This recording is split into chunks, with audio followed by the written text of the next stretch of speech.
तिरुत्तणी में 5 सितंबर 1888 को सर्वपल्ली एस राधाकृष्णन ने इस घर में पहली बार आंखें खोली थी। उन दिनों ये मद्रास प्रांत का हिस्सा था। तिरुत्तणी में ही शुरुआती पढ़ाई के बाद चेन्नई के क्रिश्चियन कॉलेज से उन्होंने फिलॉसफी में एमए किया। वैसे भारतीय दर्शन, संस्कृति और वैदिक ज्ञान में उनकी बचपन से ही दिलचस्पी थी। 1909 में चेन्नई के प्रेसिडेंसी कॉलेज में वो दर्शन शास्त्र के प्राध्यापक थे।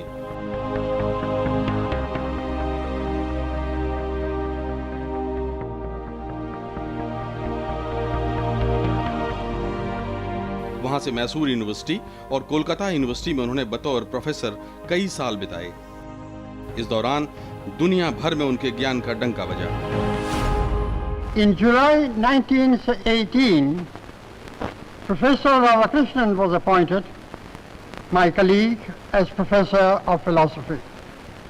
And it was a very great acquisition to the Philosophy Department of Mysore University. Professor Radhakrishnan was not merely a distinguished writer on philosophy, but he was a great teacher as well. 1931 में वो Andhra university और 1939 में Banaras Hindu university के vice chancellor बने। 1949 में उन्हें विश्वविद्यालय शिक्षा आयोग का अध्यक्ष बनाया गया।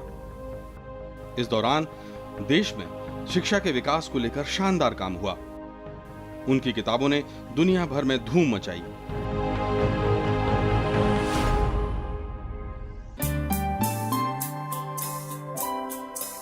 इसके बाद डॉक्टर राधाकृष्णन की जिंदगी में जबरदस्त मोड़ आया।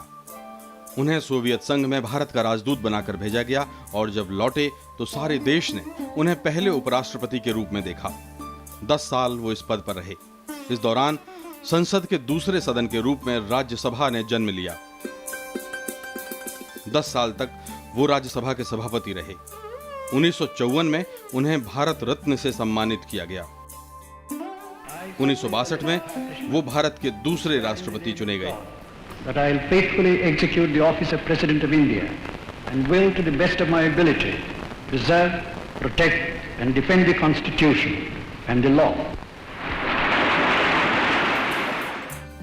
एक शिक्षक को इस तरह का सम्मान सिर्फ भारत में ही संभव है। इसी वजह से उनका जन्मदिन शिक्षक दिवस के तौर पर मनाया जाता है।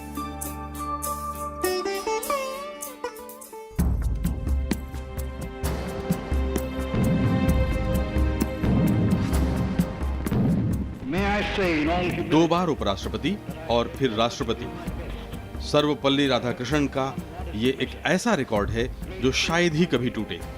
And devote the few years left to me to their service. दुनिया भर में उन्हें सम्मान मिला और उन्होंने भारत का नाम रोशन किया।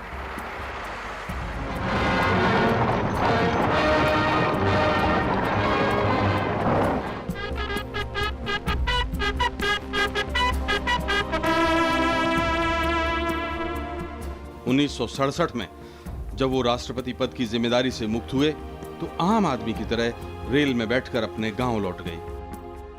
उनकी विदाई के मौके पर हजारों लोग स्टेशन पर मौजूद थे।